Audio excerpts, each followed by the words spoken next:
Picture this. You're walking up to the boarding gate. It's 2026, and you're feeling pretty confident. Your carry-on bag is the exact same one you traveled with last year. And it was perfectly fine then. Right. It was totally fine. You're ready to just breeze onto the plane, but suddenly a red light flashes on a screen right above the gate lane. Oh, that is the worst feeling. Your heart just drops. It really does. And the crazy part is, no human gate agent stopped you. Instead, an AI-powered camera just calculated your bag's dimensions down to the millimeter. Yep, including the wheels. Including the wheels, and it flagged it as an inch too big. So before you've even handed over your boarding pass, you are hit with a surprise $100 gate check fee. And everyone in line is just staring at you. Oh, absolutely staring. You know, it is the ultimate modern travel nightmare. And the thing is, it's happening to thousands of travelers right now because the entire landscape of airport security and airline regulations has undergone this massive, quiet reset. Yeah, it really snuck up on us. It did. I mean, we've spent 100 years designing luggage for human convenience, right? Whether that meant making sure it could squeeze into an overhead bin or just, look stylish. Now we have to design our packing for algorithmic digestion. Okay, let's unpack this. The rules we all thought we knew have completely changed. So our goal for today's deep dive is to decode these unseen 2026 carry-on rules to save you time, money, and the sheer sweat-inducing stress of a public bag search. Because the margin for error is totally gone now. Completely gone. What's fascinating here is the fundamental shift in who, or rather what, is enforcing the rules. We are moving away from human-enforced leniency to absolute algorithmic precision. Right. No more bargaining. Exactly. You aren't just packing for a trip anymore, you're packing for a machine. Yeah. Security and boarding are now entirely about algorithm-friendly transparency. If the computer can't verify it instantly, You get flagged. you get flagged. So let's start right at the beginning of your journey, the check-in kiosk and the boarding gate. There is now a rigid global standard for carry-on size. It's 22 by 14 by 9 inches. And the brutal truth about that standard is that over 60% of the carry-on bags currently sitting in people's closets fail this test. 60%. Of- That is wild. Well, think about it. Luggage manufacturers spent years optimizing for inner volume, and they totally ignored the wheel clearance. Now, that automated measurement strictly includes the wheels, the top handle, and those bulging front pockets you stuffed a sweater into. Yeah, the airlines aren't relying on those little metal sizing bins anymore. Oh, the ones where you could physically shove your bag in. Right, exactly. Where you could just put a knee into it to prove it fits. Those days are over. They really are. Now, they use sensor-equipped sizing frames and AI cameras right at the boarding lines. They instantly map the 3D footprint of your luggage as you walk. It completely removes all human negotiation from the process. But you know what people always ask about And that? so that? They say, wait, how does the camera know the difference between, say, my bulky winter coat draped over my arm and my actual backpack? Oh, that's a great point. How does it? The imaging software is incredibly sophisticated now. It actually identifies the structured geometry of luggage versus the draped contours of clothing. So it calculates the volume of the rigid item in real time. Wow. Yeah. And to compound the size issue, they're equally relentless about weight now. Right. The new weight limits are hovering right around 17 to 22 pounds. And gate agents are literally walking around the boarding area with handheld scales. They're targeting bags that look a little too dense. It's a purely financial calculation for the airlines, isn't it? Totally. Every extra pound impacts their fuel efficiency. So by strictly enforcing weight at the gate, they catch passengers when they have zero leverage. You either pay the $50 to $100 fee on the spot, Or you miss your flight. but there is a defense strategy here for you. First, grab a $10 luggage scale for your house. Weigh your bag before you leave. If you're teetering on the edge of that 22-pound limit, employ the wearable hack. Oh, the wearable hack is essential. It really is. Put on your heaviest clothing. We're talking wearing your heavy hiking boots and 3 winter coats in July if you have to. Just sweat it out for a few minutes. Exactly. Put your heavy laptop in a large jacket pocket. The scanners weigh the bag, not you. Once you pass the checkpoint, you can take it all off and relax. Now that works brilliantly for weight, but you also have to be incredibly careful with your personal item, the bag that goes under the seat. Right. The standard there is 18 by 14 by 8 inches. But more importantly, the definition of an item has become ruthless. Oh, yeah. The old multiple bag trick is completely dead. It really is. You used to be able to carry a purse, a laptop bag, maybe a duty-free shopping bag, and the agent would just wave you through as long as you smiled. Yeah, to 2026. No way. To the algorithm, a purse and a laptop bag are 2 items. Add a shopping bag, that's 3. And that triggers instant fees ranging from $25 to $75 for every extra item. Because the cameras analyze your silhouette and count every single strap on your body. Yeah, you have to consolidate. So you need bags that nest inside each other. Or I've seen people use carabiners to attach smaller pouches really tightly so it registers visually as one single unit to the camera. That's a really smart workaround. And a pro tip here for you. Keep your most critical items, your passport, your daily medications, your expensive tech in that personal underseat bag. Because overhead bins are a battlefield right now. Oh, absolute chaos. They fill up so fast that gate checking your main carry-on is often inevitable. If your bag goes to the cargo hold, you want your lifeline sitting right under the seat in front of you. That is fantastic advice. It ensures you never lose control of your essential items. Okay, so say I've nested my bags, I've bypassed the AI camera at check-in, and I've made it to the security conveyor belt. I'm putting my bins on the belt. What is the machine actually looking for now? Well, this is where we get into the intersection of technology and safety. One of the most vital shifts in 2026 security involves a concept we should call the power is proof rule. Power is proof. I love that phrasing. But what does it actually mean for, my phone? It means if you get to the security line and your laptop or your smartphone is completely dead, meaning it cannot power on when an agent requests it, it is immediately treated as a security threat. Wait, really? Yes. A dead device is a banned device. It will not be allowed on the flight. That is wild. I mean, we've all shown up to the airport with 2% battery panicking to find an outlet. Now it's a security risk. Exactly, because of the concealment of prohibited items inside hollowed-out electronic casings. If the screen lights up, it proves the internal battery and circuitry are functioning as intended and they haven't been replaced by something dangerous. Ah, okay. So keeping your phone charged is step 1. But what about the things we use to charge our phones? I know there's a huge crackdown on power banks right now. Oh, the dreaded pop quiz at the security line. Yes. How does that work? Well, the strict limit for a power bank is 100 watt-hours. Anything over 160 watt-hours is strictly banned globally. And anything in between usually requires special airline approval, which, let's be honest, you aren't getting on the spot. Right. So 100 is your safe zone. Yes. But the problem is most power banks don't say watt-hours on the side. They show milliamp hours. Right, the mAh number. This trips up so many people. How do we quickly figure out if we're legal before we get in line? It's actually simpler than it looks. Just look for the voltage on the back of your device. It's usually around the 3.7. Okay, 3.7 volts. Multiply those 2 numbers and lop off 3 zeros. So a standard 20,000 milliamp bank comes out to about 74 watt-hours. Which is safely under the 100 limit. Exactly. Okay, multiply, lop off 3 zeros, boom, that's easy.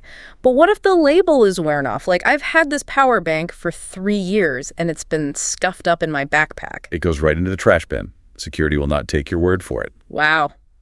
So my advice to you, take a very clear, zoomed-in photo of the battery specs printed on your device the day you buy it, or at least before you head to the airport. Have that proof ready. It will save your expensive gear from being confiscated. But why are they so obsessed with the exact wattage anyway? It comes down to thermal runaway. A loose battery bouncing around in your bag can easily short-circuit if the terminals brush against a set of keys or some loose coins. Oh, just from touching metal? Yes. Within seconds, that creates a chemical reaction generating a 1,000-degree Fahrenheit fire. 1,000 degrees. Yeah, and mid-flight, inside a pressurized cabin, a battery fire is catastrophic. Standard fire extinguishers don't put them out. They just have to burn themselves out while the crew tries to contain them in a fireproof bag. We've seen flights diverted and emergency landings triggered just because a single stair camera battery ignited in an overhead bin. It's a terrifying scenario, which is why any loose battery, your vapes, spare camera batteries, power tool batteries must be packed safely. You cannot just wrap a spare battery in a t-shirt and think you're clever. No. TSA considers that a loose battery. They must be in their original retail packaging or in specialized silicone cases that cover the metal terminals entirely. And this extreme caution also extends to smart luggage. Oh, right. Those bags everyone has now with the built-in chargers, the digital scales, the GPS tracking. The 2026 rule is absolute here. If the battery isn't instantly removable with the push of a button, it's not flying. Instantly removable. So if the battery is welded inside the lining, or if you need to pull out a screwdriver to get it loose, the gate agent will reject the bag. Instantly. People are abandoning brand new, expensive suitcases at the airport because they didn't realize the battery couldn't just pop out. That is painful.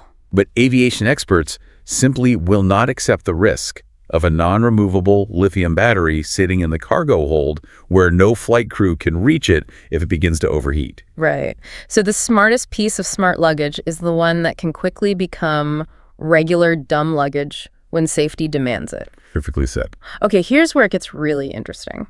I read some notes while prepping for this deep dive that said packing perfectly is actually a bad thing now. It is. That makes no sense to me. I thought Marie condoing my suitcase, folding everything into tight little squares was the ultimate goal. Counterintuitively, no. In the security world, we call it the shadow penalty. The shadow penalty. Yeah. You think you're being efficient, but you actually blinding the security machines. The new CT scanners rely on distinguishing individual items by their density. When you tightly roll clothes entirely around dense electronics and compress everything into a solid brick, the machine just sees a massive, impenetrable black void on the screen. Wait, so an X-ray shadow is basically like shining a flashlight at a brick wall? That's a great analogy. The machine simply can't see what's behind that dense cluster of tightly rolled clothes and chargers. Exactly. And when the machine can't see through it, the AI flags it. You get hit with an automatic, deeply embarrassing 20-minute manual search where an agent has to unpack your perfectly organized masterpiece right in front of everyone. Just to see what's in the middle of the brick. Yep. So to avoid this, you have to hack for the machine's eyes, use packing cubes to separate types of items, and intentionally leave small air gaps. You not pack to the absolute breaking point. Right. A slightly looser bag gives the scanner the visual separation it needs to clear your luggage in seconds. Speaking of things the scanner can't see through, we really need to talk about metal water bottles. Oh man, we all try to be eco-friendly, right? You bring your high-end Yeti or Hydro flask, you dutifully pour out the water before the security line, and you throw it in the bin, and boom, your bag gets pulled aside anyway. Why? It happens because of the specific construction of those bottles. They are double-walled and vacuum insulated. Which keeps the water cold. Exactly. But smugglers have started using that exact double-walled design to hide secret compartments in the base. Oh, of course they have. Yeah. Because the X-ray cannot penetrate the dense metal bottom, the agents are legally mandated to physically open and inspect them. They have to shake it, tap it, and inspect the base to make sure it's actually empty. So here is the ultimate hydration hack for you. Right. Ditch the fancy metal bottle for your flight. Switch to a clear plastic bottle or one of those collapsible silicone ones. Yes. When those go through the scanner, the machine can see right through them. There is zero suspicion. It's all about eliminating friction. And another major source of friction is powders. Oh, powders are a nightmare right now. You might think bringing your normal cooking spices, baby formula, or a jug of protein powder is totally harmless, totally normal stuff. But because of the 12-ounce powder rule, it can cause you to miss a connecting flight. Right. Anything powder like that is over 12 ounces, which is roughly the size of a standard soda, can require a mandatory manual inspection. Powders are incredibly problematic for security because their chemical structure can perfectly mask the signature of explosive materials on a scanner. The machine just gets confused. The machine simply cannot differentiate between harmless protein powder and a dangerous substance. Yeah. So any quantity over 12 ounces mandates physical chemical strip testing by the agents. I've heard horror stories of bodybuilders missing flights because an agent had to spend 20 minutes chemically swabbing 5 different massive tubs of pre-workout powder. It happens all the time. If you have to travel with powders, divide them into smaller containers well under that 12-ounce limit and put them right at the top of your bag so they don't have to dig for them. That brings us to navigating the complex world of liquids. There is a lot of confusion right now about what is actually allowed. Yes, let's clear this up right now. The 311 rule is not dead. Definitely not. There was a huge rumor going around that new CT scanners were going to let us bring full-size bottles of shampoo and sunscreen everywhere. And while it's true that a few major hubs have the new tech allowing full-size liquids, the global rollout is a total mess. Entire countries had to backtrack. Really? Yes, 6 major UK airports and the entire European Union had to abruptly reinstate the old 100-milliliter rules because the new scanners were failing their accuracy tests. Wow. So it creates a dangerous false sense of security for travelers. It does. You might depart from an airport with the new tech, but when you hit your connection, you're back in the old system, and your expensive full-size liquids get tossed in the trash. Furthermore, the rule is strictly based on the container's printed capacity, not the actual volume inside. This is a crucial distinction. It breaks my heart every time I see it in line. You have a 6-ounce bottle of expensive face wash. You've used almost all of it. There's maybe 1 ounce left at the bottom. The TSA agent doesn't care. Not at all. The bottle says 6 ounces, so it's confiscated immediately. And remember, the definition of a liquid is constantly expanding. Peanut butter, liquid. Gel shoe inserts, liquid. Thick lip balms, also liquid. The interpretation is broad because anything that can conform to the shape of its container is treated with suspicion. The most foolproof strategy to bypass this entirely is to remove liquids from the equation altogether. Yes, the solid strategy. Switch to solid toiletries, buy a really nice shampoo bar, use solid stick deodorant, solid perfume. None of these count toward your liquid limits. You never have to worry about the 311 bag again. That is a brilliant way to outsmart the system. Okay, so we survived the AI gate check, we've navigated the scanner shadows and the battery math. We are finally on the plane, we land, and we think we are home free. But you're not. But there is a massive trap waiting at arrival, especially on international or certain domestic routes. The innocent snack trap. This is where travelers often confuse TSA security with Customs and Border Protection agriculture specialists. Right, totally different agencies. The TSA is looking for things that can bring down a plane. USDA federal officers are hunting for microscopic threats that can devastate an entire agricultural economy. We're talking plant diseases, invasive insect species, and animal viruses. So you pack a nice homemade trail mix with some local nuts, or you grab a fresh apple from your kitchen counter to save a few bucks at the airport. You step off the plane, a beagle sniffs your bag, and suddenly a federal officer pulls you aside and hands you a $300 fine. Exactly. That apple could harbor a fruit fly larva. Or let's say you bought an amazing unpasteurized local cheese from a farm in France. That's delicious. It does, but because it's unpasteurized, it can carry bacteria that federal agencies consider a severe biological risk to domestic livestock. Bringing that in triggers a severe federal import violation. It's not just an oops, throw it away moment. No, it is a federal fine. It takes hours to process, and it goes on your permanent travel record. Every time you cross a border from then on, you get flagged. So stick to commercially packaged, highly processed snacks with clear ingredient labels if you want to avoid a massive headache. And this exact same principle of original packaging applies crucially to your health. We need to talk about the medication mistake, which is perhaps the most stressful delay you can encounter. This one is so common. You want to save space, so you dump all your daily pills into one of those unmarked plastic Monday through Sunday pill organizers. It seems so efficient. Why is this such a big deal now? Because to a federal agent, a container full of loose, unmarked pills is highly suspicious. It is immediately treated as a potential drug violation. Even if it's just vitamins. Yes. In the past, agents might have glanced at your vitamins and waved you through. Now, with the heightened scrutiny on controlled substances, especially ADHD medications or strong prescription pain relievers, they cannot just take your word for what that little blue pill is. So if they are not in the original pharmacy bottle with your exact name clearly printed on the label, you risk hours of verification delays. They might have to call your doctor, contact the pharmacy, or even get law enforcement involved to run an imprint code check on the pills themselves. It is a massive privacy invasion and a massive time sink. Do not risk your flight or your health over a plastic pill organizer. Keep everything in the original bottles and keep a physical copy of your prescription with you. It is a minor inconvenience that completely neutralizes a major vulnerability. Absolutely. So what does this all mean? When you look at all of this together, the AI sizing cameras, the battery pop quizzes, the shadow penalties, the rigid medication checks traveling in 2026 requires a massive shift in mindset. You are no longer just throwing clothes in a bag for a weekend getaway. You are curating a machine-readable data point. That's the perfect way to phrase it.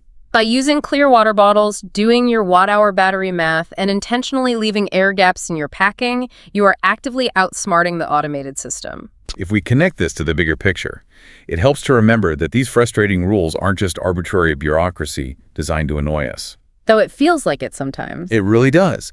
But they are direct, evolved responses to real-world threats. The 100 watt-hour limit exists because thermal runaways have forced actual emergency landings. The double-walled bottle ban exists because of highly sophisticated hidden compartments. The rules adapted because the threats adapted.